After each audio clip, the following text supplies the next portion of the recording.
موضوعی که امروز در خدمت شما بیان منم از هر لحاظ بسیار ضروریه.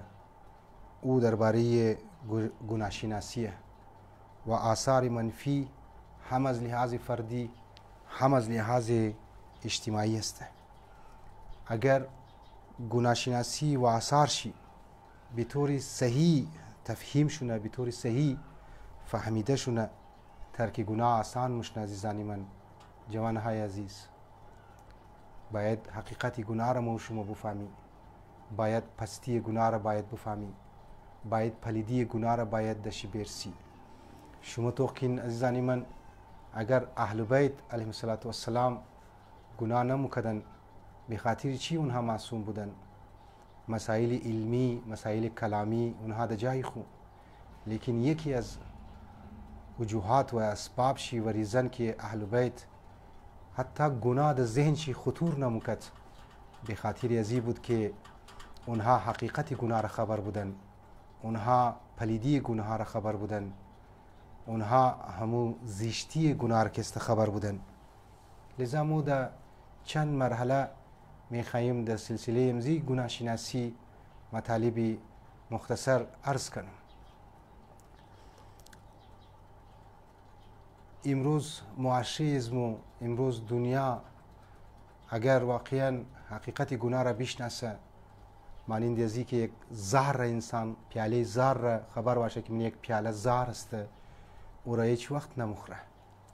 مانند خبر باشه که یک نان حتی من یک ظرف گنده شده باشه، میله شده باشه، هیچ وقت انسان نمخوره. چرا؟ خبره که گنده، چرا که خبره که فلان پیاله منیشی زهر کسته است.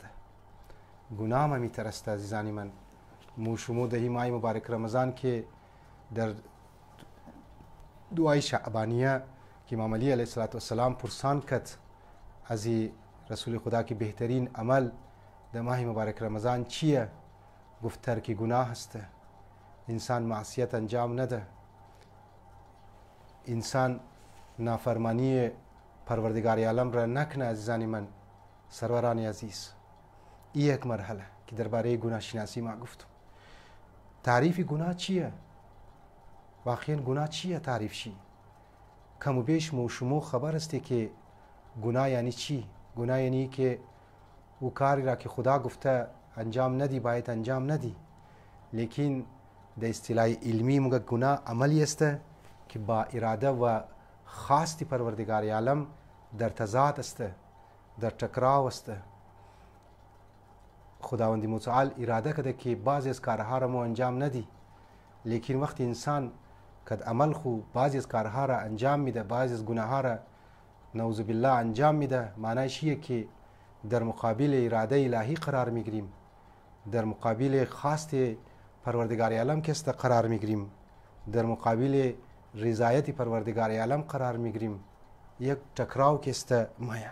اگر انسان گناه را انجام بده، یک تاریکی معنوی در نفس انسان ایجاد مشنه، یک تاریکی ایجاد مشنه در من وجود انسان که این تاریکی در مقابل وجود پروردگار عالم که الله نور السماوات والارض، خداوند متعال نور آسمان ها و زمین است، این در مقابل ازو قرار میگیره. وقتی انسان گناه انجام میده، دیگه این نور پروردگار عالم، خودی پروردگار عالم که نور است، این تاریکی نمیله که در ازو نور کسته برس، نور دزو بی کسته برسه. معنی دیده بعضی امیزون جنگل چی مگه در بعضی جاهای از امیزون امو داکومنتریش که انسان توغ مونه مینگرنه که متوجه میشه که در بعضی جاهای اصلا سورج نرسیده، یعنی قدر تاریک است. یا در ته سمندر، بعض جاهای سمندر تر تهش گهرایی چی نور نمیرسه، نور خورشید نمیرسه، نور سورج نمیرسه. انسان وقتی گناه عزیزان من انجام میده، نور پروردگار عالم در زو دیگه نمیرسه. این دویمه مرحله. مرحله دیگه ای که در خدمت شما باید عرض کنم، مرحله وار باید بری، قدم به قدم باید بریم. او ایه که گناه در قرآن چطور است، قرآن گناه را چطور بیان کرده؟ البته گناه در قرآن یک بحثی بسیار شیرین و بحثی جداگانه ای هست که انسان فقط و فقط از نگاه قرآن توجه کنه که مطالب را توخ کنه که واقعا چی مطالب ارزنده و ارزشمند قرآن نسبت به گناه بیان کرده. خب ما مختصر عرض منم، بس پیش موری مرحله وار میتر دیگه مطالب را عرض منم که امیدوارم جوانهای عزیزی اجلیت مطالب را کسته بگیرن. در قرآن از گناه ها مختلف تعبیرهایی شده و در منی قرآن تقریبا عبده کلمه کسته عبده کلمه عمده که در سلسله گناه بیان شده. عبده کلمه و یکی از کلماتی که بسیار واقعا آدم را توغ منه کلمه ذنب است. زای ذال نون ب، ذنب به معنی دنباله است، چون گناه و هر عمل خلافی که انسان انجام میده یک دنباله داره، از خود یک نتیجه داره. در من قرآن هم ده که ذنب یعنی دنبالش یک سزا است، دنبالش یک سزای دنیوی است، سزای اخروی است.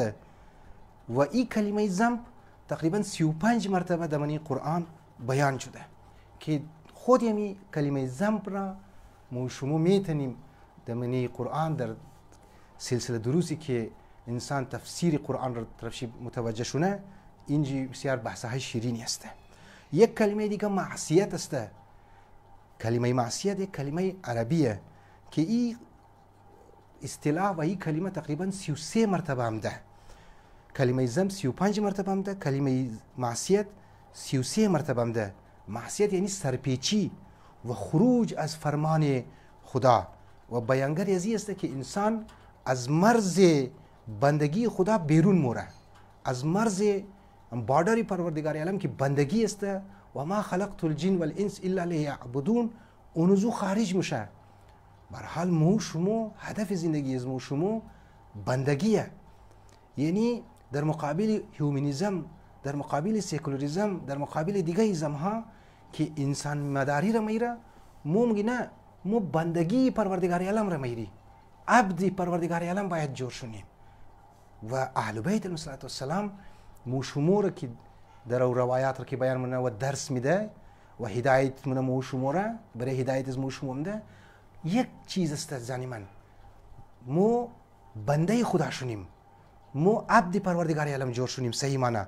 لیکن معصیت انسان را امزی مرزی بندگی خارج مونه. لذا کلمه گناه ها که شر، فساد، شرور و اسم، یعنی اسم از الف ث میم 17 مرتبه تقریبا مختلف کلمات هم در هر کدامش 33 مرتبه 7 مرتبه 40 مرتبه انسان توغ منه که تقریبا 200 300 مرتبه 300 آیه نسبت به قرآن، نسبت به گناه در آیات کسته عمده. ای از قرآن. باز ما در مرحله بعدی گفتم که پلیدی و زشتی گناه را ما و شما باید متوجه شونیم. اگر توجه کرده باشیم ابتدای سخن گفتم که اگر اهل بیت علیهم السلام گناه انجام نمیده زنی من، او یکی تمزو پلیدی گناه رسیده، در زشتی گناه رسیده. دور از جمع شما و برادران که مرتوغ مونه، اگر من یک پیاله، من یک ظرف در جای آو انسان آوی نالی بیره و انسان نمخوره، چرا؟ چون آوی نالی پلیدیش خبر انسان. مو باید گناه را خبر باشیم که امی قسم متوجه باشیم که انسان در دایره ظلمت قرار میگیره. انسان وقتی گناه مونه در دایره ظلمت کسا قرار میگیره و در جای میرسه عزیزانی من، در جای میرسه که انسان دیگه برگشت نداره، یعنی دوباره واپس عمده نمیتونه که با ما بایم دوباره به طرف بندگی پروردگار عالم. یاد چون باشه ابوالهاشم یک بنده خدا که از اصحاب امام عادی علیه السلام و اصحاب امام حسن عسکری علیه السلام بود. امام حسن عسکری علیه السلام یک جمله میگه خدایا از ریزه ترین گناه تو از من بازخواست نکو. همین جمله را که امام در زبان مبارک خود جاری مونه، ابوالهاشم قد خود فکر مونه واقعا خدایا چقدر دقیق جمله گفته، در ذهن خود رو فکر نه که ما نباید یک حرفی بزنم، ما نباید یک حرکتی انجام بدم، ما نباید یک کار زشتی انجام بدم، حتی یک حرف، حتی یک اشاره انجام بدم که خدا از ما بازخواست کنه، خدا از ما حساب کتاب بخواهد، خدا از ما کسته دسته های ما کسته قفل کنه و ادکاری بزنه بگه بیا به طرف جهنم بریم. این درو سوچ مونه ابوالهاشم امام حسن عسکری علیه السلام میگه ابوالهاشم درست سوچ کردی، درست فکر کردی. یک مثال میزنه، مثال ریا که بعدا در خدمت شما میگم. میگه انسان قدر دقیق شده کارهای خو که برای خدا باید انجام بده که ریا مانند یک خانه است سیاه، منیزو خانه سنگ سیاه، بریزو سنگ سیاه یک مرچه سیاه. مگه انسان باید ریا را و دیگه گناه ها را باید اینمیتر سوچ کنه، اینمیتر عزیزانی من سوچ کنه. مهمترین بحثی که در مرحله بعدی در خدمت شما عرض منم در سلسله گناه شناسی آثار منفی گناه ها هسته.